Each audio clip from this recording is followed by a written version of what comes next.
Hi, thanks for watching today's Drawing for Kids video brought to you by the Ann Arbor District Library and the Ann Arbor Art Center. Today we are going to be exploring the work of artist Claude Monet and creating a work of art inspired by his water lily paintings. So Claude Monet was an impressionist painter, and he's really known for a lot of his looser landscapes. And you can see here some examples of these paintings of water lilies, and they're very beautiful, and there's lots of light and color. The Impressionists were really known for how they would apply their oil paints by laying lots of different colors on top of each other in very thick brush strokes, and just in a very painterly way. And they didn't use a lot of really dark colors, so you don't see a lot of the use of black paint, for example, in their work. You just see a lot of different colors layered next to each other, and they are just absolutely stunning. So we're going to be creating our very own water lilies painting today. So if you have blue construction paper, that will be a really great way to start the project. That way you're using a blue background. We don't have to worry about painting that blue. And then what we're going to do is take oil pastels, and we're going to just take the white to start and create some ripples that kind of look like a disconnected spiral.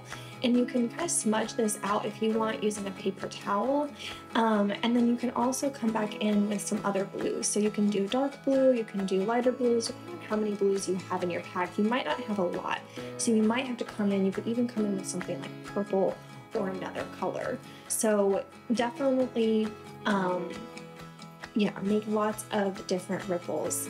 And then after you do that, then we can start drawing in the lilies and the lily pads. So you're just going to start. You can see there's lots of different ways that you can go about drawing these flowers. You could look at a photo if you want, or you could just draw something kind of similar to mine. They do have a lot of different petals, and so feel free to keep these kind of loose. You don't necessarily have to make this very realistic.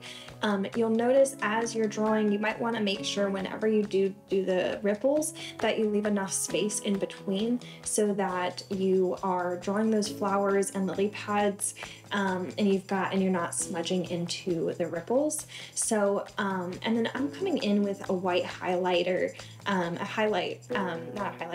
white highlight with an oil pastel just to accent my petals, but don't feel like you have to do that necessarily. For mine, it just makes them pop a little bit, so I kind of like the way that looks. And I like the way that it looks with pastels if you do a little dot kind of thing in the center just to add a little bit of extra texture.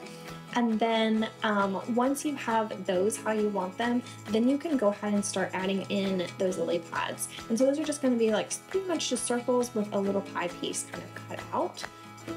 And of course you can layer lots of yellows and other texture in there as well to make it look a little bit more realistic. But again, let this be really loose and just have fun with it. So I hope you've enjoyed today's drawing video and that you'll tune in with us next time.